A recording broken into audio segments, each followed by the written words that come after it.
Baada ya kuondoka wale, ikapatikana timu ambao wanajinasibisha kufuata na wale, karne ya 4. Leo sio muda wake, hao wanaitwa salafia. Khalaf ni waja wema waliokuja baada ya wale, baada ya salaf, ambao hawapo katika karne 3, waliokuja wanaitwa nani? Khalaf.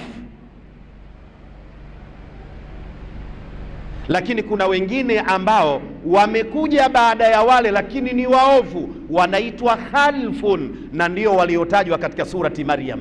Fakhalafa min ba'dihim khalfun adaa'u as-salata wattaba'u ash-shahawat fasawfa yalqawna ghayya.